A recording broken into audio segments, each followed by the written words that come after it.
The Galactic Academy's gymnasium fell silent as Anna stepped onto the polished floor, her worn Earth-standard sneakers squeaking against the alien material. Around her, students from dozens of worlds whispered in their native tongues, their various appendages gesturing in her direction. The human exchange student had arrived only 3 cycles ago, but her reputation preceded her like a gravity well. Verk, a tall Xanthari with crystalline skin that reflected the gymnasium's bioluminescent lighting, adjusted his breathing apparatus nervously. As the Academy's top athlete across 7 different sporting categories, he'd never encountered anyone who made him question his abilities simply by existing. But Anna was from Earth, a Class 13th Deathworld where everything, from the weather to the wildlife, actively tried to kill its inhabitants. "Today we begin combat conditioning," announced Instructor Thex, her forearms crossing as she surveyed the mixed species class. "Partner exercises to build strength and endurance. Xanthari with Xanthari, Calexians with their own kind, and—" She paused, her compound eyes focusing on Anna. "The human will partner with Verk." A collective intake of breath echoed through the gymnasium. Verk's people were known throughout the galaxy for their physical prowess. Their homeworld's heavy gravity had forged them into living sculptures of muscle and sinew. To pit the delicate-looking human against him seemed almost cruel. Anna smiled, and something predatory flashed in her dark eyes. "Sounds fun," she said in perfectly accented galactic standard. The first exercise was simple: resistance training, using elastic biocables that adjusted their tension based on the user's strength. Verk gripped his end confidently, expecting to demonstrate the superior conditioning of his people. The cable tightened, reading his substantial muscle mass and setting an appropriate resistance level. Anna took her end casually, rolling her shoulders, in a gesture that Verk's cultural database labeled as typically human. The cable's sensors flickered, recalibrated, then flickered again. The display showed readings that made Instructor Thex's headstalks twitch in confusion. "Impossible," whispered Zara, a Melek student whose species prided itself on precise measurement. "The cable's registering density readings that don't match her body mass." But Verk was beginning to understand. Earth's gravity was nearly twice that of the Academy station.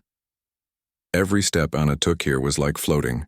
Every movement was performed while carrying invisible weights that had been lifted from her shoulders. What looked like casual human strength was actually the result of a lifetime spent fighting just to stand upright on a world that wanted to crush her. The cable exercise became a stalemate. Verk pulled with everything he had, his crystalline skin taking on a deep amber hue from exertion. Anna simply held her ground, not even breathing hard, as if she were holding back a gentle breeze rather than the Academy's strongest student. "Phase 2, Instructor Thex announced, her voice carrying a note of scientific fascination. "Endurance running, 5 kilometers around the station's outer ring." This, Verk thought, would surely demonstrate Xanthari superiority. His people were marathon runners by nature, their efficient cardiovascular systems designed for their homeworld's thin atmosphere. He settled into his species' traditional loping stride, confident that the human would fall behind within the first kilometer. Anna began to run, and Verk's understanding of physics seemed to crumble around him. She didn't run like his people did, efficiently, conservatively managing energy expenditure. She didn't run like the Calexians either, whose mechanical precision was a thing of beauty. Anna ran like something was chasing her, like her life depended on outrunning death itself. Her breathing was steady, rhythmic, almost meditative. Her feet hit the track with a cadence that spoke of millions of years of evolutionary pressure. While Verk's people had evolved to run from predators, humans had evolved to run them into the ground.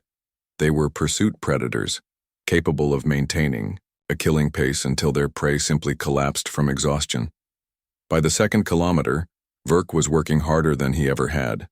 By the third, several other students had stopped to watch in amazement. By the fourth, Instructor Thex was taking detailed bio readings and muttering calculations under her breath. Anna finished the 5 kilometers and kept running. "Should someone tell her to stop?" asked Jin. a nervous Piscari whose aquatic homeworld had no concept of land-based endurance. "I don't think she knows how," Verk gasped, finally admitting defeat, as he slowed to a walk. When Anna finally did stop at 7 kilometers because she'd gotten distracted by the artificial sunrise through the station's viewports, she jogged back to where the class had gathered. She wasn't even winded. "That was nice," she said, pulling off her jacket to reveal arms corded with lean muscle. "On Earth, we call that a warm-up." The jacket hit the gymnasium floor with a sound that made everyone flinch. Several students approached cautiously and tried to lift it. What they'd assumed was lightweight earth fabric turned out to weigh nearly 20 kilograms, weighted training gear that Anna wore as naturally as breathing. Verk stared at her, his worldview fundamentally altered. His people were strong because their world had forged them to be. But Anna's world hadn't just forged her. It had tried to kill her every day of her life, and she'd not only survived, but thrived. She carried the strength of a Deathworld in her bones, the endurance of a hunted species in her lungs, and the casual confidence of someone who'd already survived the worst the universe could throw at her. "Tomorrow," Instructor Thex announced, her voice filled with the excitement of a researcher who'd just discovered a new form of matter, "we begin advanced combat scenarios." Anna's smile could have powered the station's engines. "Can't wait," she said. Verk looked around the gymnasium at his fellow students, some of the most athletic beings in known space, and realized they were all thinking the same thing. They'd trained their entire lives to be warriors and athletes. Anna had trained her entire life just to stay alive. Gym class would never be the same.